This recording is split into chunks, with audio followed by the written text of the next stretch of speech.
Ayo, what's up? Welcome back to sa ating channel dito sa Bob's TV. Alright, so tayo nagbabalik muli mga babayan at ito, pag-usapan natin, no? Senator Robin Padilla, nagreklamo sa Senado, nagmukha tuloy walang alam. Yan po ang ating aalamin ngayon at pag-uusapan. Pero syempre, bago ang lahat, please don't forget to subscribe, like, share at comment yan sa comment section. Alright, so tayo nagbabalik pala mga babayan at eto, no, pag-usapan natin, ito po nga nangyari sa Senado mga babayan, ito po nga si Senator Robin Padilla ay tila nagre-reklamo po, no, dahil po sa mga kumakalat na fake news mga babayan. Sa reklamo po niya, tila nagmumukha po talaga siyang walang alam dyan sa Senado. So paano natin nasabi na wala siyang alam mga kababayan? No, ito po kasi yung balita diyan. No, tila nagrereklamo po itong si Senator Robin Padilla tungkol po diyan sa mga mapanirang post online, no, na dapat daw mabura mga kababayan.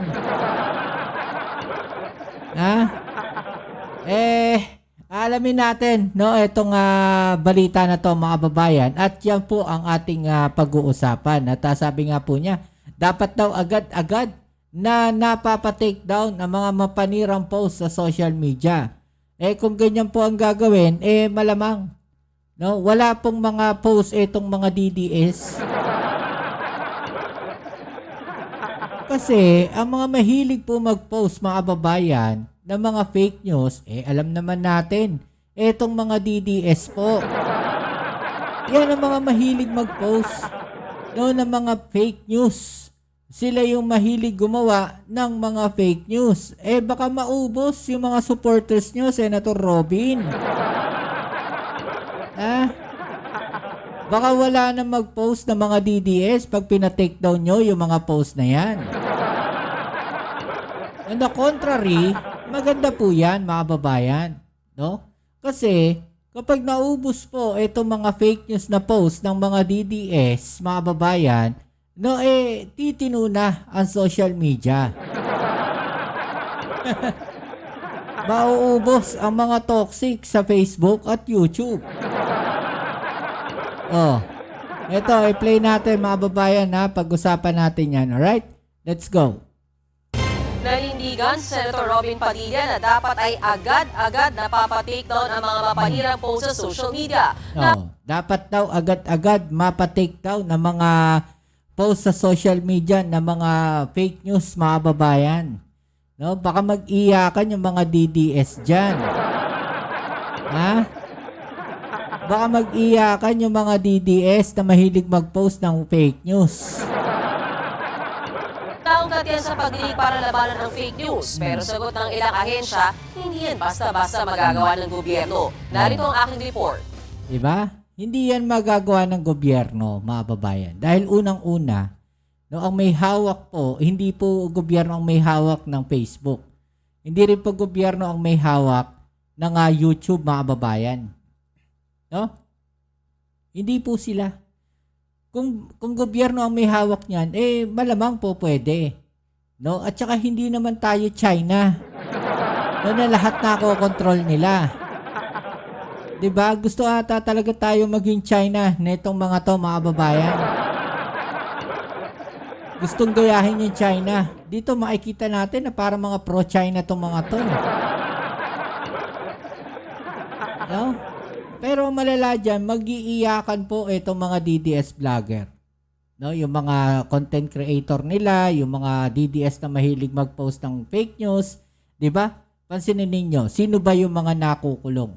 No, sino yung mga hinuli ng NBI dati na mga nagpo-post ng fake news, mga babayan? 'Di ba karamihan DDS? Pag pinigilan niyo yan, magagalit yung mga DDS sa inyo. Hindi ba pwedeng i-take down agad ang mga post sa social media kung ito ay nauuwi na sa character assassination o paninira? Lalo na kung ang natatarget ay mga matataas na opisyal ng ating bansa. Di ba? Nagre-reklamo siya, character assassination daw mga babayan. Di 'Di ba? O paninira na po, no, sa pagkatao ng isang nagsiservisyo sa bayan. No, like mga senador, 'di ba, mga kababayan?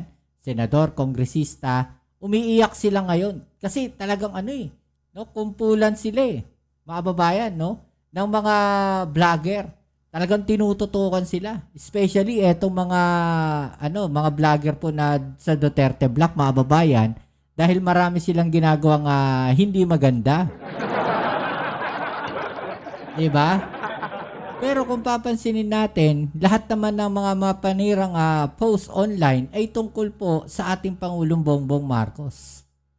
'Di ba? Siya talaga yung pinupuntirya nito mga fake news, no, na mga post online.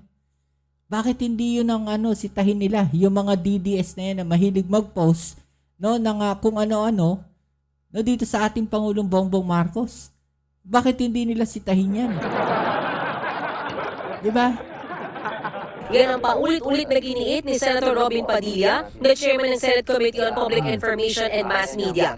Sa gitna yan ng pagdilig ng Senado sa mga panukala para labanan ang fake news at mga troll farm. Troll farm, mga babayan. 'Di ba? Troll farm, yan yung sinasabi nila. Parang lumalabas na ang mga troll farm, mga babayan, ang meron ay ang administration. Pero kung titignan natin, no, sinasabi nga, marami mga troll farm ay mga DDS. Dito, sinasabi natin na nagbumukhang walang alam itong si Senator Robin Padilla kasi parang hindi niya alam kung ano yung totoong nangyayari. Like yung gusto niyang siraan, mga kababayan, ito pong si Yusek Claire Castro. Diba, naglabas pa siya ng video. No, pinakita niya pa sa sa Senate, mga kababayan. No, kamukat-mukat mo, matagal na yung video na yon at hindi si Yusek Claire Castro. Alam nyo, etong si Yusek Claire Castro, isa yan sa talagang tina-target nila. Gusto nilang matanggal, no, sa PCO. Gusto nilang masira ang pagkatao ni Yusek Claire Castro. Ang problema, mga kababayan, matalino si Yusek Claire. Hindi nila kaya. Hindi nila kaya yung utak. Mga kababayan, kasi lahat ng gagawin nila, basang-basa ni Yusek Claire. Diba? So yung paninira na yun, mga kababayan, no, inaharang agad ni Yusek Claire.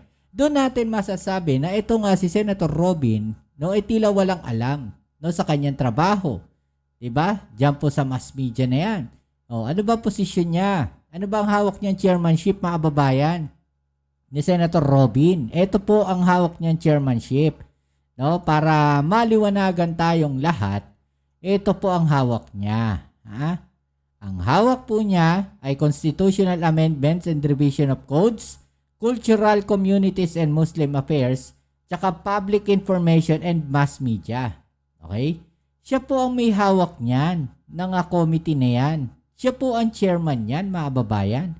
So dapat, no, siya mismo, bago siya maglalabas ng mga information o mga balita, mga babayan, like etong video na ginawa kay Yusek Claire Castro, dapat sinasala muna nila.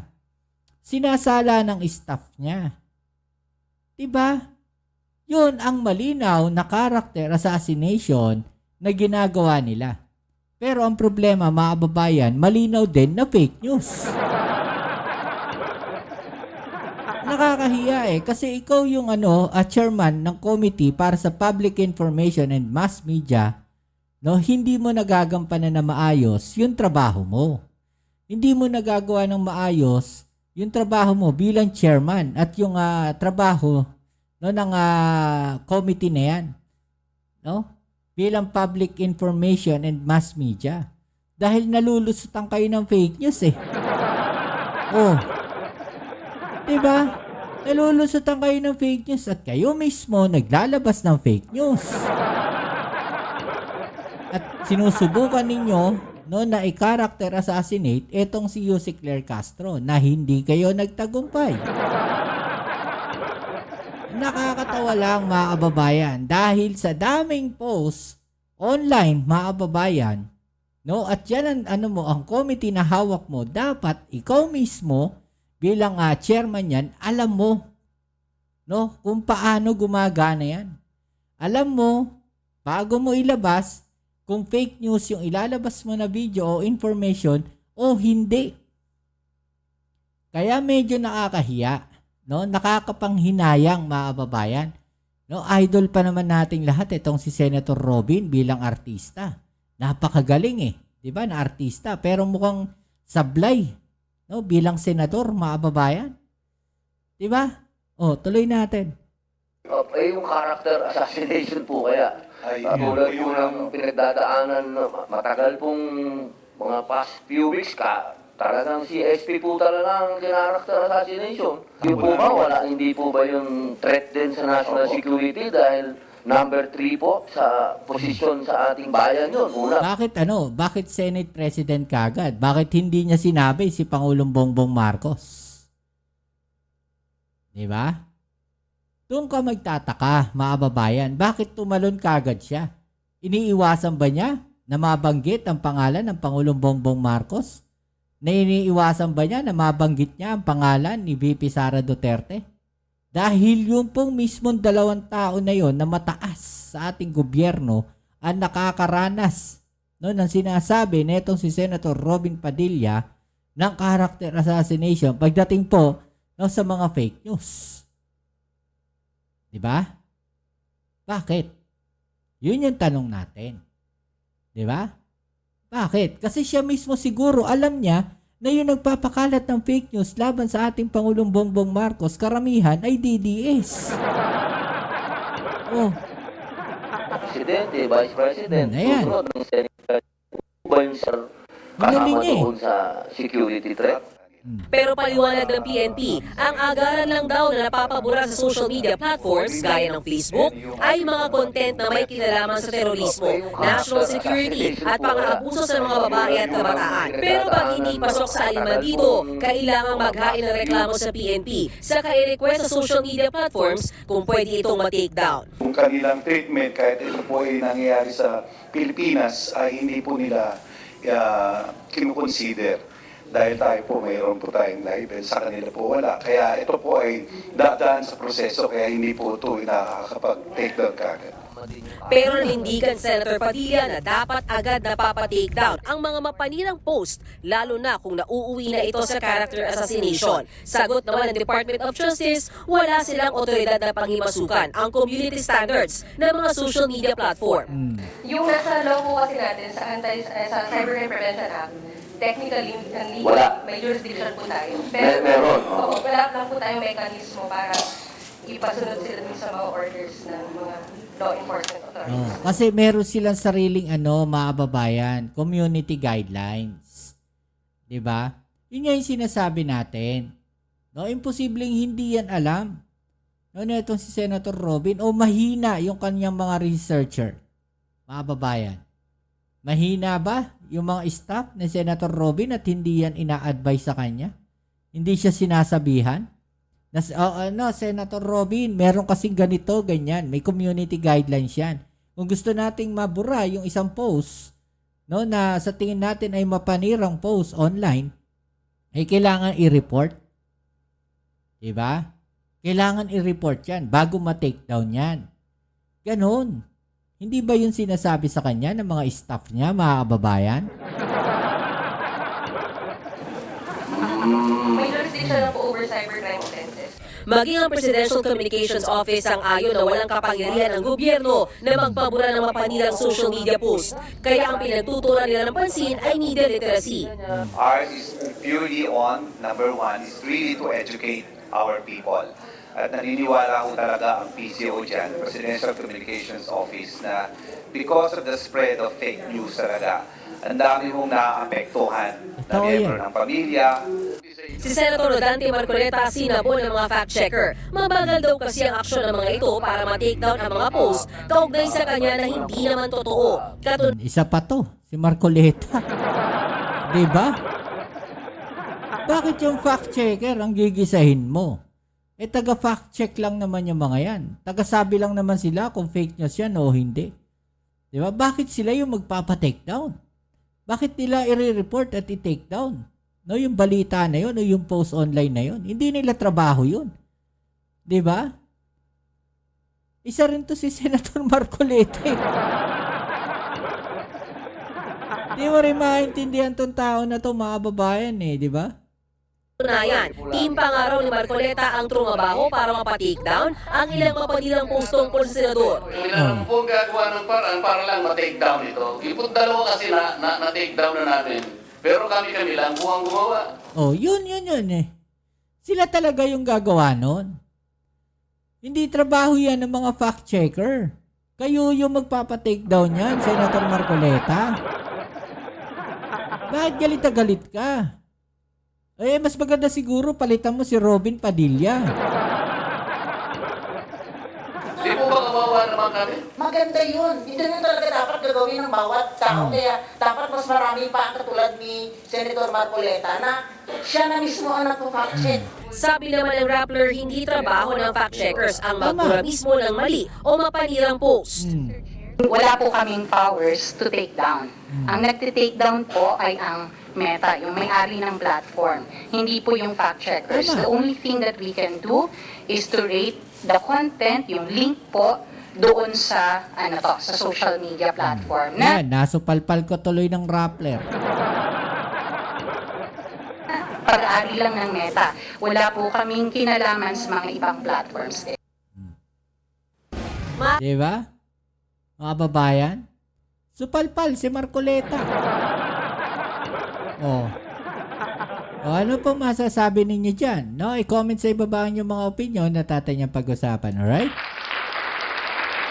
So yan muli, hanggang dito na lang muna ang ating video upload ngayon at tayo nagpapasalamat muli sa lahat ng mga subscribers natin dyan, and please don't forget to subscribe, like, share at comment dyan sa comment section.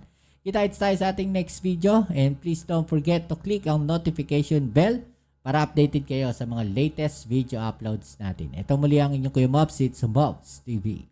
Peace and out.